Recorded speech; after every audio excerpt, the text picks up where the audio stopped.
Good afternoon. We will start with brief statements and then have time for a few questions. Secretary General. Mr. Osmani, dear Vjosa, welcome to NATO Headquarters. Great to see you again. We just discussed the recent tensions in the north of Kosovo and the continuing importance of NATO's KFOR peacekeeping mission under the mandate of the UN Security Council Resolution 1244. Our KFOR troops were attacked earlier this year, leaving 93 of them injured, some seriously. This is totally unacceptable. The stability of the region and the safety of KFOR troops depends on all actors honoring their existing commitments. NATO considers these to be of the highest importance and expects them to be fully met. In line with Pristina's commitment from 2013, any deployment of the Kosovo Security Force to the north of Kosovo requires the concurrence of KFOR, and we expect timely and meaningful consultation of any action of the Kosovo Security Force or Kosovo Police that could impact the security environment. In response to the recent unrest, NATO has deployed hundreds of additional troops to Kosovo. KFOR continues to monitor the situation closely, and we stand ready to act as necessary to fulfill our UN mandate, to maintain a safe and secure environment and freedom of movement of all communities in Kosovo. Neutrality and impartiality are central to the success of our mission, and our commander in Kosovo is in close contact with both the security organizations in Kosovo and the Serbian Chief of Defense. I welcome recent steps taken by Pristina to lower tensions, including reducing the number of special police in the north, and plans to facilitate new municipal elections. But it is essential to avoid further escalation, so I urge all parties to avoid inflammatory rhetoric and to act with restraint and in line with their commitments. NATO strongly supports the EU-facilitated dialogue between Belgrade and Pristina. I welcome the announcement of another high-level dialogue meeting next week.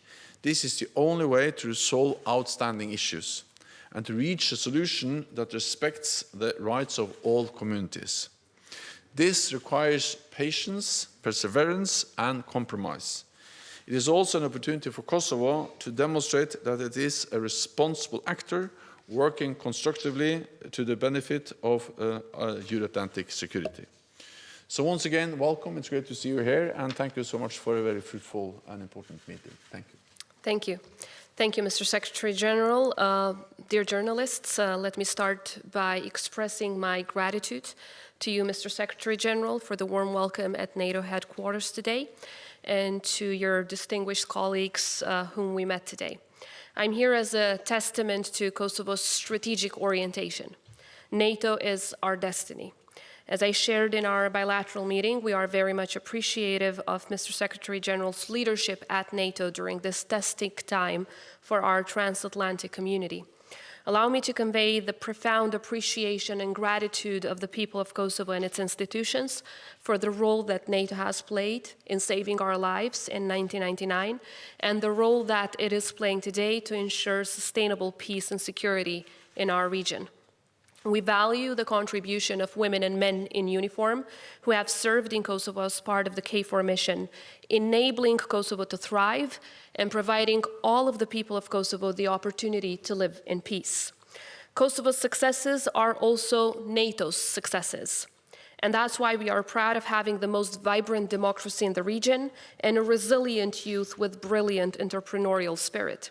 We should be proud of these joint achievements and work together to preserve and more importantly, to expand them. Mr. Secretary, precisely because Kosovo is a historic success of NATO, there are malign forces so determined to challenge and undermine it. We should not let that happen, and we should jointly fight them. Kosovo and the region risk becoming flashpoints because of Russia's malign influence and the destabilization agenda of its proxies. Kosovo is experiencing repeated illegal foreign interference and a constant obstruction of its legitimate authority and sovereignty in the north of our country. This has, in many occasions, amounted to aggression, as defined by international law and practices. Let me be clear, the north of Kosovo was and will continue to be an integral part of the Republic of Kosovo. We will not allow the north of Kosovo to become the battlefield for achieving hegemonic ambitions of regional autocrats. Instead, we are committed to further integrating the local communities, upholding their constitutionally guaranteed rights, and offering them socioeconomic opportunities to prosper. I was deeply appalled and strongly condemned the May 29th attacks against NATO soldiers in the north of Kosovo, which were planned, organized, and executed by Serb organized crime groups, as clearly proven by video footage and criminal investigation by law enforcement agencies. Our thoughts are with the 93 soldiers who were injured and their families, and I once again wish them a speedy recovery. Perpetrators must be held to account. Mr. Secretary, if there is impunity for the May 29th attacks on KFOR soldiers, as well as the continuous attacks on Kosovo police and journalists, there is a risk that the perpetrators will see it as our joint weakness and will be emboldened to exploit every opportunity to repeat the violence. This was an attack on NATO, and those who ordered it are clearly known. That's why, as President of Kosovo and on behalf of the institutions of Kosovo, we offer NATO full cooperation in order to bring the perpetrators of those attacks to justice. There must be thorough and swift accountability for these organized crime groups. In this spirit, I will work closely with our security institutions to further deepen and reinforce our relations with KFOR as our primary security partner in Kosovo. I'm also appreciative of the work that the NATO's advisory and liaison team is doing to assist our Ministry of Defense and the Kosovo Security Force in the successful implementation of the transition plan centered on developing our nation's army to fully comply with NATO standards. We are committed to continued advancement of our multi-ethnic police force serving all the people of Kosovo and throughout all the territory of our republic. While pressures by Serbia are increasing on Kosovo Serb officers serving in the Kosovo police to resign, our police remains in the service of the people and for the people across the entire republic. This type of insidious foreign interference must end if we wish integration to be meaningful and fruitful. Kosovo, as the youngest country in Europe, is willing and able to give back to NATO allies who supported us both in our darkest hours as well as through our proudest achievements. We are proud to serve alongside allies in peacekeeping missions around the globe and will continue to work with democratic partners to address security challenges in our region and beyond. As part of President Biden's Summit for Democracy, I'm proud to have initiated the Global Forum on Women, Peace and Security that is held annually in Kosovo, which provides a platform and a voice for leaders and experts around the world to showcase their critical work on domestic, regional, and global peace and security initiatives. Today's meeting with the Secretary General is following the historic NATO summit in Vilnius, which reaffirmed NATO's open door policy. The Republic of Kosovo's strategic objective is joining NATO. We are willing to undertake all reforms and work to increase our security institutions' niche capabilities so that we can provide our contribution to NATO's efforts whenever and whatever they are needed. Kosovo will not waver from its Euro-Atlantic path, ever. Under no circumstances. Too many lives were lost in the fight for freedom, independence, and democracy. This is the commitment we make and must keep for future generations. Similarly, Kosovo is willing and open to work with NATO allies to find the best modalities that will advance our partnership for peace participation as well as our goal for NATO membership. We have already proposed a formula that works and takes into account the principle of diversity in opinions but unity in action. Mr. Secretary, we come together at a critical time regionally throughout Europe as well as the world. And I come here today profoundly aware of the challenges posed to our hard-fought peace and intensely committed to finding shared solutions to shared problems. As we all continue to feel the effects of Russia's aggression against Ukraine, Kosovo has immediately taken action to support the people of Ukraine, to align with partners on sanctioning Russia, and we will continue to offer all our support within means and capabilities.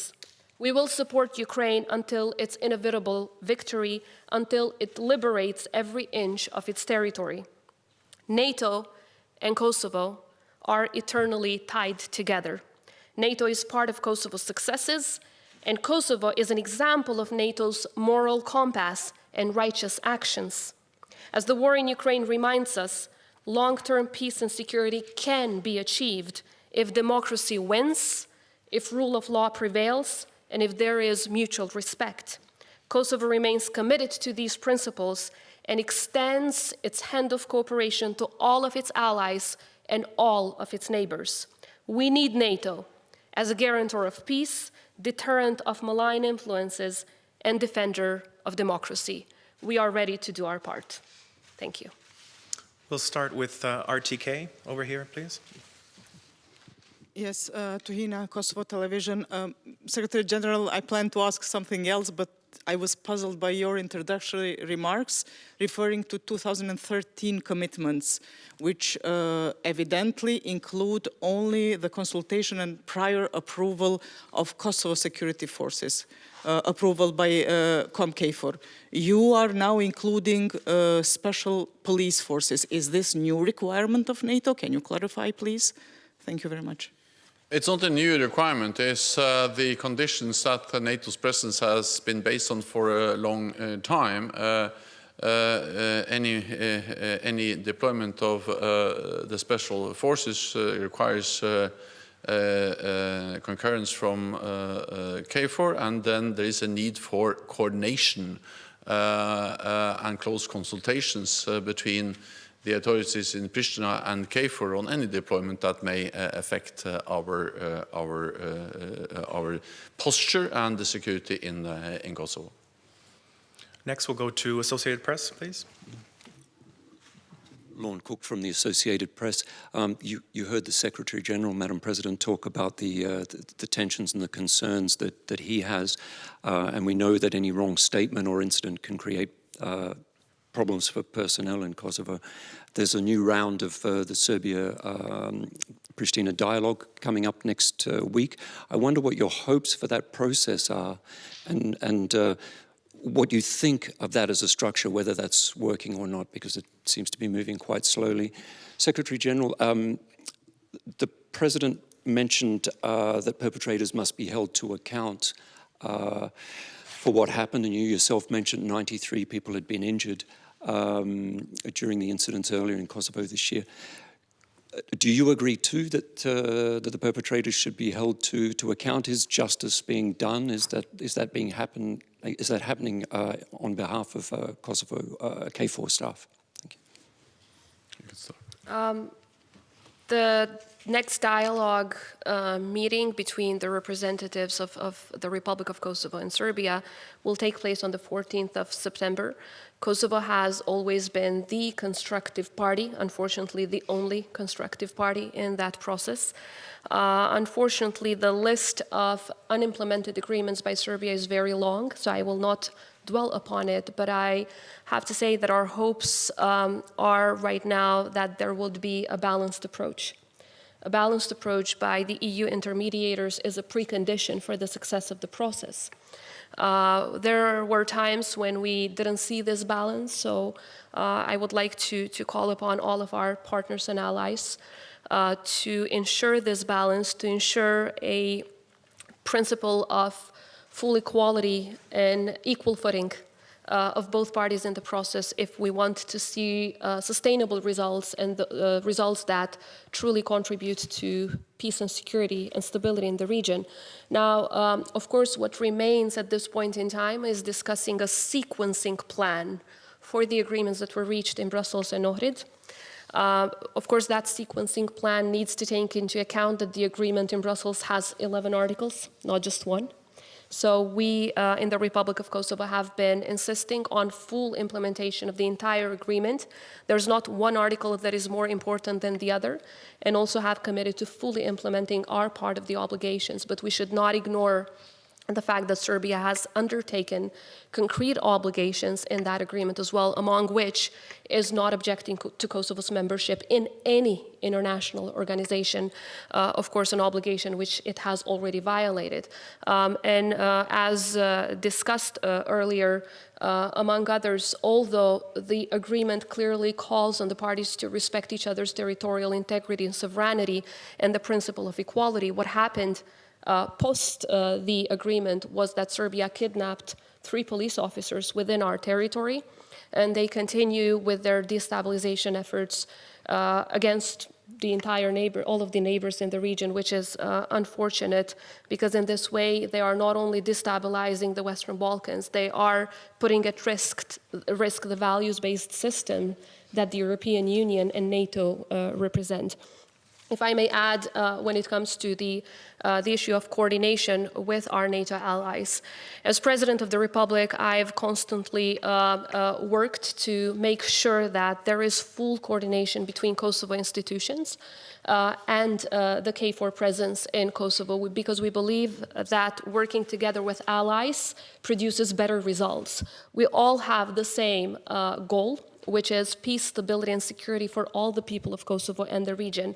Nevertheless, the 2013 agreement, as Jaracina pointed out, only focuses on the Kosovo Security Force.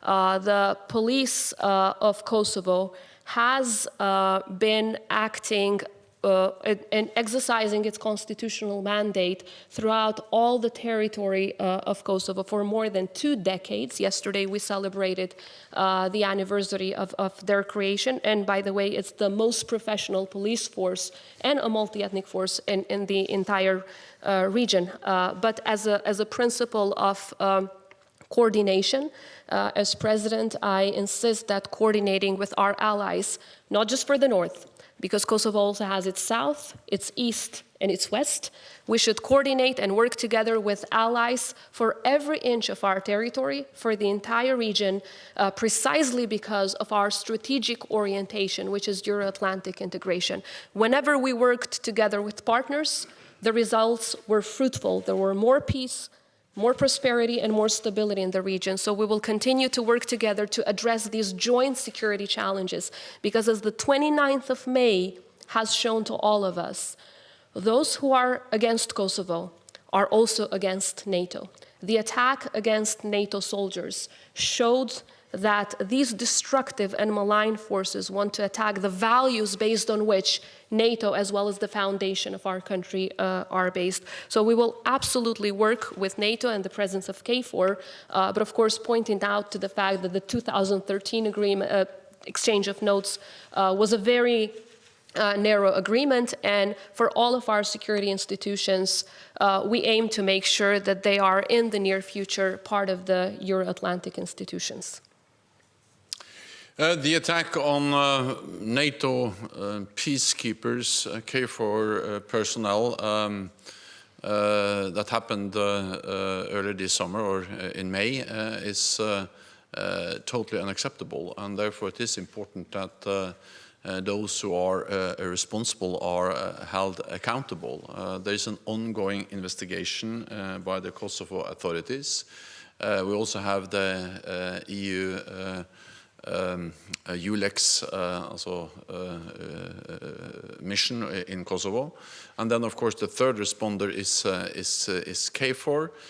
Our mandate is based on the UN mandate, and our mandate is to ensure a safe and secure environment for all communities in Kosovo. But again, this is a law enforcement issue. It is an issue which is of great importance, because it is unacceptable that peacekeepers that has a clear mandate and which are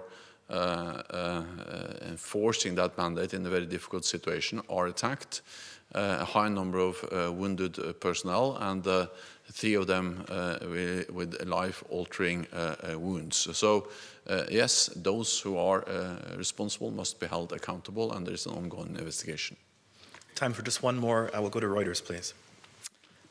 Secretary General, you mentioned the importance of neutrality and impartiality, but there's a widespread view in Kosovo and across the Balkans that NATO and the EU are going easy on Serbia, are turning a blind eye to Serbian actions in Kosovo because Serbia is being helpful with weapons deliveries for Ukraine. Is that the case? And President Osmani, do you believe that to be the case? It's not the case. We have been very clear also in our messages to Belgrade, and I was that also in my meeting with President Vučić earlier this summer. As I pointed out, those who attacked NATO on the 29th of May are clearly known to law enforcement agencies. There is video footage, which all of you have seen. Some of these people actually are police officers who came all the way from Serbia. So these are members of the institutions of Serbia. Not only that they have not been suspended from their jobs, but of course they're not facing any consequences whatsoever. As we speak, Serbia continues to have 48 forward operation bases around the border with Kosovo. So-called Russian humanitarian center, very close to the border with Kosovo, which according to the American DoD is a Russian spy center. It continues to fly Russian MiG-29s around the border with Kosovo. It continues to increase its military, political as well as economic cooperation with Russia, and of course fully coordinate its foreign and security policy with Russia. Kosovo, on the other side, is at a 100% alignment with every foreign and security policy decision of EU and NATO. I believe it is very clear who are the partners of the Euro-Atlantic community in our region.